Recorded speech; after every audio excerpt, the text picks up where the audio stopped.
Good morning, everybody. Hope you're all doing fantastically well. It's Conor here. We are back with another One Leeds video, back with some more information, back with some more topical debates / discussion. Before we get into the video, please make sure you like, comment, subscribe, share to your friends as well, share to your family. If they've not heard of any content online regarding Leeds United, this is the #1 place to recommend them to. Make sure you do so. If you want to check out some more bonus content, we've got Generation Leeds, me and my old man speaking about probably on about a half hour, 40-minute podcast today. That is going to be released on the Patreon account. Shout out, we had 3 new members yesterday to the channel. We've also got YouTube memberships open now. You can join, just click to subscribe, join. And guys, as well, there's been some of you who aren't getting notifications when I upload. Well, #1, you have to subscribe. You have to subscribe to the channel. If you haven't, and you're watching every single video, or even 30% of my videos, 40%, 50%, make sure you subscribe so you get notifications. You know, hit the bell, tap all next to subscribe, and you'll get notifications anytime I even post. Because sometimes I'll post, I'll try and get your opinions,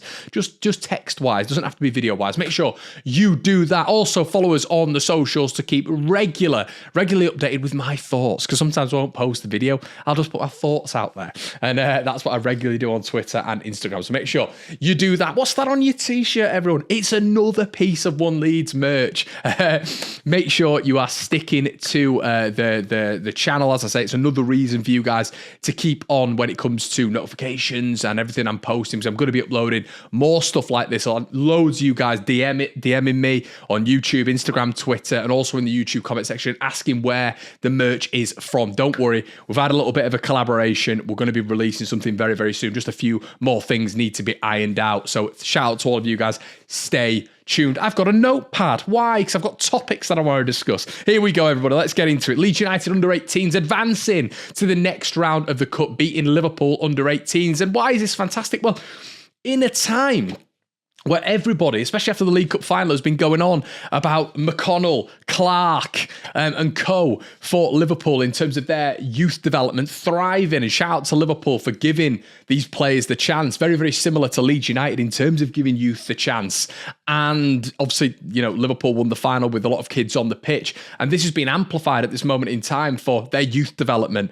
Well, Leeds United under-18s have just gone and battered them at Ellen Road, 3-1. Fantastic achievement with everything that's been going on at this moment in time in terms of the Liverpool youth development being highlighted and Jurgen giving them chances, which he has, fair play to him. But Leeds have just gone and slapped them up in the under-18s competition. Leeds advance to the next round. Fantastic news. Shout out to all the boys in white for that. Brilliant stuff. Okay, now I wanted to speak about someone who's been through, the youth development as well, has been through these sort of difficult periods when it's come to Leeds United. He's had an injury. He had an injury which kept him out at the start of the season, and he's really been building himself back up to that level of fitness. And this is Piroe Joseph. I wanted to speak about him this morning because for me, we found a very, very similar profile in terms of development and elite mentality. Say that again, Conor. In terms of Piroe Joseph, very, very similar to that of Archie Gray. With Archie and with Piroe, I think we've got Premier League players there. Premier League players who have that mentality up here, which I speak about on this channel so much. It's tenacious, it's aggressive, it's I'm good enough, I'm cocky, I'm brash, I'm arrogant enough to be, but arrogant in a good way. I'm too rude for you. I'm too good for you. I'll do things on a football pitch which express how good I am. That is Archie Gray. That is Piroe Joseph. These are gems, absolute gems in the Leeds United crystallisation. I think it's fantastic to have these two in and around the club, and I think they will push Leeds on. I don't care how old they are. You saw when Piroe Joseph scored the other day, and he's giving it that. He's not just going off and sheepishly celebrating, which we've seen with some people before when it's come to youngsters come through, and maybe the occasion has got too much for them. Piroe Joseph deserves to be here, and he's giving it this as well. And I know these things aren't measured. These things are, not quantifiable. It's kind of, look at him, anybody can celebrate, but he knows he's good enough. He's coming across with a certain aura at the minute, which is giving off an awareness that he knows he's good enough and he's better maybe than good. And I think what you're seeing with Joseph as well, not just his positional play, not just his running off the centre-backs, not just his 1v1 offensive play, but you're all seeing a mentality, I'm good enough. And this is why I think he should be starting for Leeds United against Huddersfield Town tomorrow. I want to see this guy build and build and build confidence-wise. I think Daniel Farke should be looking at him and thinking, well, do you know what? He scored 2 goals. We gave Patrick Bamford a chance when he'd scored against Peterborough, that wonder goal. We gave him another chance, another chance, another chance. He kept scoring. There was a reoccurring theme there. Matteo Joseph now, he's battling against the likes of Trevor Chalobah. He's battling against, he's coming deep. He's battling against Caicedo. The guy I thought was a bully the other night. He was an absolute bully. He was getting his body in and around their sort of defensive structure, winning balls, especially in that second half. He's just brilliant. Running the channels, the press that Matteo Joseph was giving was absolutely brilliant. Anytime they're back, like he was harrying them. And as a combination, that first goal was beautiful. Archie, as soon as Caicedo had the ball, smashing him, winning the ball back. Ball gets to Anthony, who I did think from an offensive point of view was brilliant the other night. So to say he's just come in, there needs to be more respect on his name. Ball deflects to Matteo Joseph, smashes it in. Brilliant finish. And that's what I'm talking about. Belief is huge in football. Confidence is imperative. In when it comes to a player's form, I would be starting him. I would be absolutely starting him. And I think the interesting thing about him is it's obviously his physicality, how quick he was as well to interpret that situation for the first goal. We mentioned his awareness earlier, but his positional play, which incorporates awareness as well for that second goal as well. Proper number nine, and almost has more attributes. Well, he does. He has more attributes to his game, more feathers to his bow than Patrick Bamford, 100% at such a young age as well. And it is that elite mentality as well. I'd be starting Matteo Joseph. Now, I think the beauty of this as well is when you look at this long term, if I'm not saying this will ever happen, but if Piroe is to leave and Leeds are, touch wood, this never happens, but to stay in the Championship, Joseph is your option. He's your option if you start week in, week out and gets you 20 goals, 100% in a season, maybe 25 goals. He's got all the attributes, hence why 16 clubs, many of the elite level, were looking at him when Leeds United got relegated last season. They all saw the potential. Matteo Joseph and Archie Gray together are literal godsends, in my opinion, and they showed it the other night. It's not getting carried away. You're against an elite side, and when those two are overperforming and are 2 of 3 best players in the game, that you don't need a bigger sample size than that. They're going up against Premier League players. And that's why when I spoke about the midfield, Archie and Ampadu, why do I need to talk to you guys about 400 other games that they need to play in the Championship to prove that they're a better partnership than Gruev and Kamara? You don't need that many more. You've seen Archie play in the Championship this season, do very well in central midfield. You've seen Ampadu be the best central midfield, defensive midfielder in the division. And, you've then seen them both as a partnership go up against Caicedo and Enzo Fernandez, World Cup winner, two of the probably most expensive midfield combination probably in world football, and dominate it. Absolutely dominate it from start to finish, really, in terms of duels, in terms of progressing the ball. There's no argument for me whatsoever. And I don't understand Leeds fans who just seem to just not want that. I don't get it. I really don't. It's a level up from what we have right now. I love Elia Gruev. I think Elia Gruev is a brilliant footballer. He's doing so well at this moment in time. But Archie Gray's better. Is what it is. And Kamara's going to have to be in there. And I think that balance of Gruev and Kamara probably works right now. Would you drop Kamara for Archie Gray and then put Roberts at right back? That's a conversation we have to have, but the balance does have to remain with Gruev in there. I would not be dropping Gruev right now. And I really, really like Gruev. I think he's been a revelation when he's come in, but he's also been a revelation in the Championship, obviously, hasn't he? I would love to see how Gruev would do in the Premier League. Of course I would, but I think right now the talent of Archie Gray, Eddie Gray came out the other night and said he's a midfielder. He's not a fullback, he's a midfielder. So Eddie knows, Daniel knows, in my opinion, and most rational Leeds fans know that Archie is a midfielder.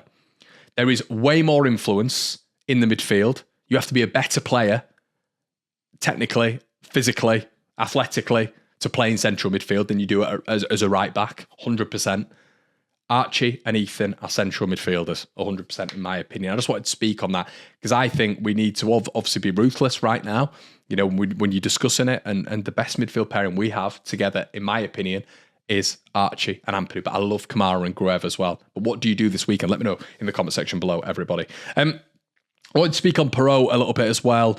And how do we get the best out of your Piroe? Play him as a 2. There has to be a 2. And if they want to play sort of Piroe and Joseph, I don't think he'll do that because he's wedded to a 4-2-3-1 system, Daniel Farker. But if he wanted to get the best out of Joe Piroe, you play a 2. And he, when he came in, he didn't think he'd be chasing shadows in a number 10 role, which, you know, I don't think the archetype, what he's doing right now, is, I don't think he's an out-and-out number 10. I don't think Rutter's an out-and-out number 10. I think when you look at an actual number 10 that Leeds United have had in recent history, it has been Pablo Hernandez. That's a 10.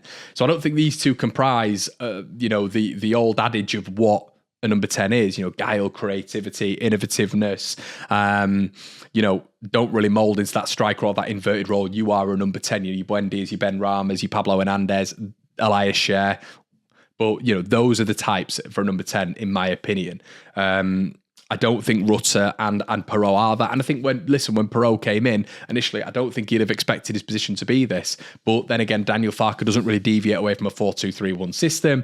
Maybe that should have been taken into consideration before Piroe came into the side, unless Farke is going to, you know, make Leeds into a front 2. I don't see Piroe really getting in. And I don't really see us doing that, going to a front 2 in the Premier League either. I think that's very rare now. I wanted to discuss the Premier League a little bit, and if Leeds are to get there, fullbacks would be the first 2 positions I would be looking at. Obviously, Conor Roberts is on loan right now, and I think Pascal will come straight back into a back 2 when it comes to Pascal and Rodon. Rodon would be my first buy when I'm up there, but coinciding very, very closely with Joe Rodon, I'd be getting fullbacks. And I think the fullbacks, if you're to get elite fullbacks who are good and they're press resistant, that would help out. That would make Joe Rodon look even better, and it would make Pascal look even better as well. Pascal's had to deal with no real left backs in his entire time at Leeds United. Imagine him with a proper left back who's press resistant. I've seen over the last couple of weeks, in my opinion, I don't think Firpo will cut it Premier League level. I'm still going to support him, but I don't think he'll cut it Premier League level. I really don't. I think going forward the other night he was good, but once again, his awareness, his positional awareness, his defensive duties, he was caught out too many times. I know Cooper was there, of course, but I think you need to pair Pascal, do Pascal a favour and pair him with an actual proper press-resistant fullback. I think Pascal will go like that. I think Rodon will go like that as well. So that's what I would be doing immediately. Another thing I wanted to bring to you guys, I wanted to get your opinion. Would you bring back Max Wober? Now, Gladbach want him, apparently, but Leeds hold the cards. If Leeds are to get to a Premier League level, deserters, rats, all this sort of stuff, I know that's going to come back. But if Wober is to come back, take sentiment out of it a little bit, he's probably the number 1 player out of all the loan boys who I would look at systematically and think that would work. If we're to sign Joe Rodon, which you just pray we do if we do get back to the Premier League, and Pascal is in there as well, you kind of want a player who's on a similar sort of level. And I think the beauty about Max Wober is he can play defensive midfield, he can play left back, he can play central centre back as well. So that is the beauty of having Wober in there. We have to admit, I think he was a little bit overhyped, but of the players that were playing last season, we have to remember as well, I know he was one of the first out, but he was also one of the better players. One of the better players Leeds had within the last 6 months of the Premier League. We all thought he was a bit of a revelation at points. And if we are to get back to the Premier League in a little bit of a different system, something similar to what he's playing now at Gladbach, would that make him even better? You know, not playing within that Durbrain Marshes system either is going to help. Not having just the constant churn of managers as well. You know, with different systems, this, that, and the other. With the Daniel Farke system, Farke wanted to keep hold of him. Obviously, there's a bit of a sort of connection there with Farke and Wober as well. So I would be looking at bringing Wober back if there's a possibility there. And then maybe you can have sort of a back 3 without going mental in the transfer market. That's an option. You know, a bit of versatility with him there. Obviously, Strauch's a little bit versatile, but you don't want that really. But I'd still be getting a left back. You still go get a left back and you bring Max Wober in. Let me know what you think in the comment section below. And something else I wanted to speak to you guys about as well was, I don't know if you've seen this statistic online as well, that Leeds United completed 463 passes, which is the 4th highest at Stamford Bridge this season, behind Brighton, Man City and Arsenal. Really, the XG was 1.57 to Chelsea's 0.93. What a performance it was the other night. And in a strange sort of way, Leeds leave in that competition, but on a high, is probably the best we could have hoped for. We focus on the league now, but we've gone out valiantly and should have got the win. And Rutter and Somerville look like they're going to be back together this weekend against, how much is that doggy in the window? The one with the waggly tail. Huddersfield Town. It looks like Somerville and Rutter are going to be back for this war. That combination is the most feared in the Championship, and it's going to be excellent to see them up against the Dogs tomorrow, lunchtime. Guys, let me know what you think to this video. Let me know what you think of this as score prediction for tomorrow. I'm going to go with a 3-0 Leeds United win. It's going to be great to see Archie in there as well, back buoyed by his performance at the weekend. Obviously, we're probably going to see Ampadu come back to centre-back, but I would like to see Roberts at right-back. So do you push Archie into centre midfield? You could do, but then Kamara's probably going to have to drop, and does he deserve that? Because Grove is going to have to be there as the defensive player. You've not seen Archie and Grove play together, so do you just keep Archie there? But the one certainty for me is keeping Matteo Joseph in that side. This is a meritocracy at Leeds United. You've got to keep him in. He put Bamford in after Bamford played well. Keep Matteo Joseph in. I'd love to see him get some Championship goals against. How much is that doggy in the window? The Dogs. Let me know what you think in the comment section below, everybody. Like, comment, and subscribe. Head on over to the Patreon. Become a YouTube member. I'll see you in a bit.